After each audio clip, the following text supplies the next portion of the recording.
తాకట్లో ఉన్న మీ బంగారాన్ని విడిపించి ఆ రోజు ఆన్లైన్ రేటుకి కొంటాం. Sharma gold company. అందరికీ నమస్కారం. నా పేరు మాధురి. ఈరోజు మనతో పాటు ఉన్నారు ప్రముఖ జ్యోతిష్య వాస్తు పండితులు బ్రహ్మశ్రీ డాక్టర్ నాయకంటి మల్లికార్జున శర్మ గురువు గారు మనతో పాటు ఉన్నారు. నమస్కారం గురువు గారు. నమస్కారం అమ్మా. మరి ఫిబ్రవరి మాసంలో ధనుసు రాశి వారి ఫలితాలు ఎలా ఉండబోతున్నాయండి? తప్పకుండా అమ్మా. ఓం శ్రీ గురుభ్యో నమః. ధనుస్సు రాశి వాళ్ళ యొక్క ఫలితాలు ఫిబ్రవరి మాసంలో ఏ విధంగా ఉన్నాయో ఒకసారి తెలుసుకుందాం. ముందుగా గ్రహ సంచార వీక్షణం, అంటే గ్రహాలు ఏ ఏ రాశుల్లో సంచరిస్తున్నాయో ముందుగా తెలుసుకుందాం.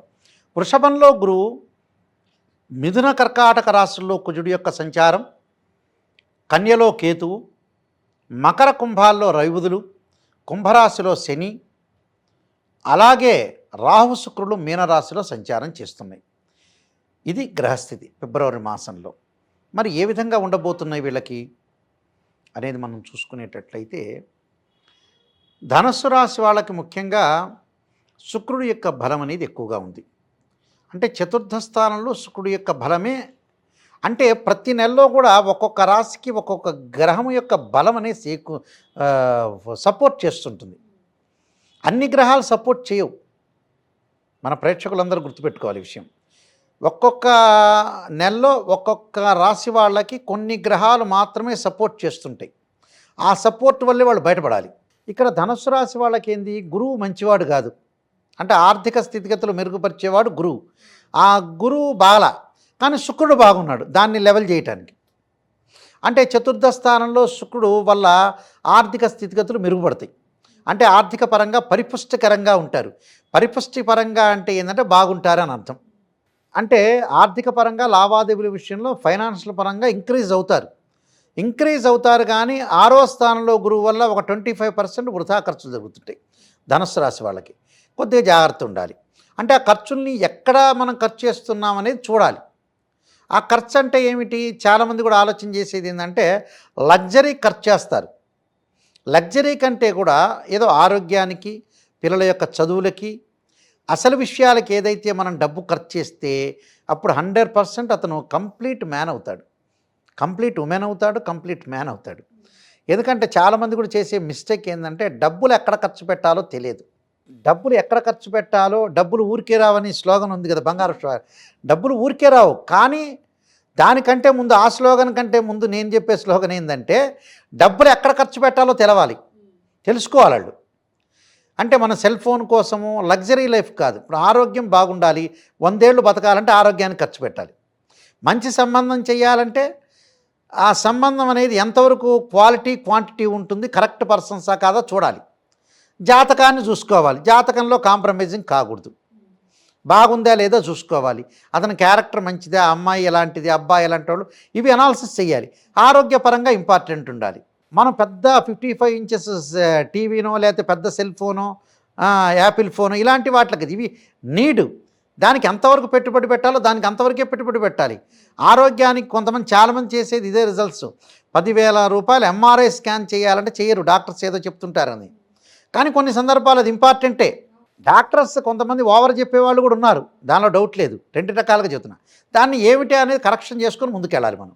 ప్లస్ 20,000 25,000 రూపాయల సెల్ అనేది అవసరం లేదు. అది ఇంపార్టెంట్ అయినా కొనాలి. దీనికంటే ఇంపార్టెంట్ ఏం కాదు హెల్త్ కంటే అనే దాన్ని మనం చూడాలి. కొంతమంది సంబంధాలకు వెళ్ళేవాళ్ళు అబ్బాయిని చూసేటప్పుడు 10 సార్లు ఇంటికి వెళ్ళారు, డబ్బులు ఖర్చు అవుతాయి. కానీ ఫంక్షన్ హాల్లో 50 లక్షలు పెట్టి ఫంక్షన్ హాల్లో చేస్తారు. నువ్వు అలా కాదు. ఆ అబ్బాయి ఎలాంటి వాడు, క్యారెక్టర్ ఎలాంటిది, వాళ్ళు ఎలాంటి వాళ్ళు, అమ్మాయి తరఫున వాళ్ళు ఎలాంటి వాళ్ళని 20 సార్లు వాళ్ళ ఇంటికి వెళ్ళాలి, ఖర్చు చేసుకొని వెళ్ళాలి. నువ్వు ఎంత గ్రాండ్గా పెళ్లి చేసావని చూడకూడదు.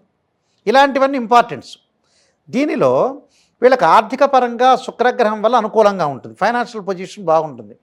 ఉద్యోగ పరంగా కూడా మంచి లాభాలు కలుగుతాయి, వ్యాపార పరంగా కూడా మంచి లాభాలు కలుగుతాయి. అలాంటి ప్రాబ్లం లేదు. కానీ 25% అనవసరమైన ఖర్చులు చేసుకోకుండా మంచిది. అవసరమైతే ఖర్చు చేసుకోవటం మంచిది. అయితే వీళ్ళకి హాస్పిటలైజేషన్ వల్ల కూడా ఖర్చులు అవుతాయి. ఇక హాస్పిటల్ అంటే మస్ట్, అది తప్పదు. అందువల్ల ఇక్కడ సప్తమ స్థానంలో, అష్టమ స్థానంలో కుజుడి యొక్క ప్రభావం వల్ల కూడా యాక్సిడెంట్ జరిగే అవకాశాలు ఎక్కువ ఉంటాయి.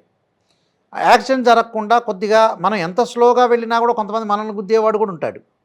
అందువల్ల ఏదైనా సరే మనం జాగ్రత్త పడటం చాలా ఇంపార్టెంట్. అందువల్ల భూముల ఆస్తుల వివాదాల్లో కూడా చాలా జాగ్రత్త ఉండాలి.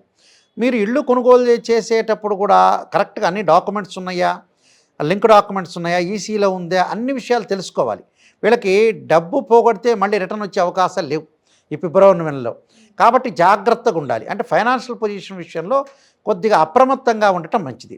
ఇళ్ళు, భూములు, స్థలాలు కొనుగోలు చేసేటప్పుడు కూడా కొంత కేర్గా ఉండటం మంచిది. అలానే అన్నదమ్ముల మధ్యలో ఎవరో ఒకళ్ళు వచ్చి ఆ అన్నదమ్ముల మధ్యలో గొడవలు పెట్టే వ్యక్తులు కూడా ఉంటారు. అవన్నీ కూడా కొంత పట్టించుకోకుండా ఉండటం అనేది చాలా మంచిది ఇక్కడ. అలానే ఎవరితోటి వివాదాలు లేకుండా మనం మాట్లాడుతున్నాం కదా ఎక్కువగా అని అనవసరంగా ఆవేశం అనేది పనికిరాదు ఇక్కడ. అంటే ఆలోచన లేని ఆవేశం అనేది పనికిరాదు. బంధువులతోటి, మిత్రులతోటి కూడా కొంత జాగ్రత్తగా ఉండటం మంచిది. అంటే ఎంతవరకు మితంగా మాట్లాడాలో అంతవరకే మితంగా మాట్లాడటం మంచిది. అది కుజుడి యొక్క ప్రభావం వల్ల ఆర్గ్యుమెంట్స్ జరిగే అవకాశం. ఏది ఆర్గ్యుమెంట్స్ చేయకూడదు. ఎవరికి ఇష్టమైన వస్తువుకి మనం ఊ అని ఊగట్టాలి. ఊగొడితేనే వాడికి, ఇప్పుడు ఒక వ్యక్తికి ఒకటి ఇష్టం, ఊ అన్నామనుకో 10 నిమిషాలు అయిపోతుంది. వాడి జ్ఞానం వాడి దగ్గరే ఉంటుంది, మన జ్ఞానం మన దగ్గరే ఉంటుంది. ఒక రాజకీయ నాయకుడు ఇష్టం ఇతనికి, ఒక సినిమా యాక్టర్ ఇష్టం, ఊ అనాలంతే. ఊ అనలేదనుకోండి ఉలిక్కి పడినట్టు అవుతుంది. ఉలిక్కి పట్టడం అంటే గొడవ జరుగుతుందని అర్థం. అందువల్ల ఎవరికి వాళ్ళకే చెప్పాలంతే. ఈ నెలలో వీళ్ళు ప్రవర్తన చేయాల్సింది ఇదే. డబ్బులు పోగొట్టుకోకూడదు, తొందరగా డబ్బులు ఇవ్వకూడదు, ఇస్తే వచ్చే అవకాశాలనేవి లేవు. అంటే గురువు ఇక్కడ ప్రభావం వల్ల అలా జరుగుతుంది. అయితే 2వ స్థానం రవి బుధుల యొక్క కలయిక. 2వ స్థానంలో బుధుడు మంచివాడు, వ్యాపారం చేసుకోవచ్చు. ఫిబ్రవరి 15వ తారీఖు లోపల మంచి వ్యాపారం పెట్టుకోవచ్చు. వ్యాపారంలో మంచి లాభాలు కలిగే అవకాశాలు ఎక్కువ ఉంటాయి. ద్వితీయ స్థానం రవి వల్ల ఫిబ్రవరి 15 వరకు ఆవేశం అనేది తగ్గించుకోవాలి, ఆలోచన బాగా పెంచుకోవాలి. మళ్ళీ ఫిబ్రవరి 15 తర్వాత బాగుంటుంది వాళ్ళకి. ఆలోచన మార్గం పెరుగుతుంది, మంచి ఉద్యోగాలు లభించే అవకాశాలు ఉంటాయి. నిరుద్యోగులు కూడా ఫిబ్రవరి 15 తర్వాత ప్రయత్నించవచ్చు. ప్రయత్నిస్తే కూడా మంచి ఉద్యోగాలు వచ్చే అవకాశం ఎక్కువగా ఉంటుంది. అలానే చతుర్థ స్థానం రాహు యొక్క సంచారం వల్ల కూడా తల్లి యొక్క ఆరోగ్య విషయంలో శ్రద్ధ చూపించాలి. తల్లిదండ్రుల యొక్క ఆరోగ్య విషయంలో శ్రద్ధ చూపించాలి. వాళ్ళకి ఆరోగ్యపరంగా ఎలాంటి ప్రాబ్లమ్స్ లేకుండా చూసుకోవటం అనేది మంచిది. అలానే కేతు యొక్క ప్రభావం వల్ల కూడా జ్ఞానం కలుగుతుంది. అలానే మంచి ప్రయత్నాలు సఫలీకృతం అవుతాయి. అంటే పనులల్లో కొంత ఆలస్యం జరుగుతుంది వీళ్ళకి, అంతే. పనులల్లో పోస్ట్ పోన్ జరుగుతుంది తప్పితే మిగతావన్నీ కూడా వీళ్ళకి అనుకూలంగా ఉండే అవకాశాలు ఎక్కువగా ఉంటాయి. టోటల్గా వీళ్ళకి కొన్ని రెమెడీస్ చేసుకొని ముందుకెళ్తే మంచి జరిగే అవకాశాలు ఎక్కువ ఉంటాయి. వీళ్ళు ఎలాంటి రెమెడీస్ చేసుకోవాలంటారు గురుగారు? తప్పకుండా వీళ్ళు రాహు యొక్క ఆరాధన, అర్ధకాయ మహావీరం చంద్రాదిత్యమర్ధనం సింహకాగర్భ సంభూతం తం రాహుం ప్రణమామ్యం అనే మంత్రాన్ని చక్కగా చదువుకోవాలి. స్త్రీలు అమ్మవారి కుంకుమార్చన చేయటం చాలా మంచిది. విద్యార్థులు చదువు పట్ల శ్రద్ధ పెట్టాలి. దక్షిణామూర్తి స్తోత్రాన్ని పారాయణం చేయాలి.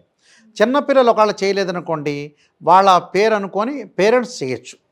సరస్వతీదేవి యొక్క ప్రార్థన, దక్షిణామూర్తి అంటే పరమేశ్వరుని యొక్క ఆరాధన చేయటం మంచిది. వీలైతే వీళ్ళ ఇంట్లో రుద్రాభిషేకం చేసుకోవటం చాలా మంచిది.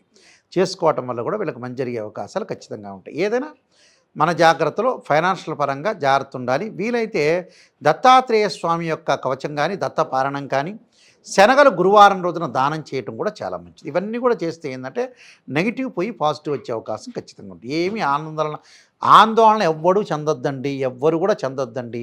ప్రశాంతంగా ఉండండి. ఏదైతే నెగిటివ్ ఉంటుందో దాన్ని పాజిటివ్ చేసుకోండి. సింపుల్ ఈక్వేషన్ ఇది.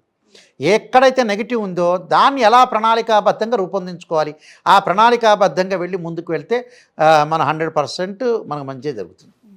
చాలా మంచిగా తెలియజేశారు గురుగారు. అలాగే ధనుసు రాశి వారు ఎలాంటి జాగ్రత్తలు తీసుకోవాలన్న విషయాలు కూడా తెలియజేసినందుకు ధన్యవాదాలండి. నమస్కారం. చూసారు కదండి, ధనుసు రాశి వారికి ఎలా ఉండబోతుంది, వాళ్ళు చేసుకోవాల్సిన దానాలు, అలాగే చేసుకోవాల్సిన పరిహారాల గురించి మనం తెలుసుకున్నాం కదా. వచ్చే ఎపిసోడ్లో మకర రాశి వారికి ఎలా ఉండబోతుందో తెలుసుకుందాం. అంతవరకు సెలవు, నమస్తే.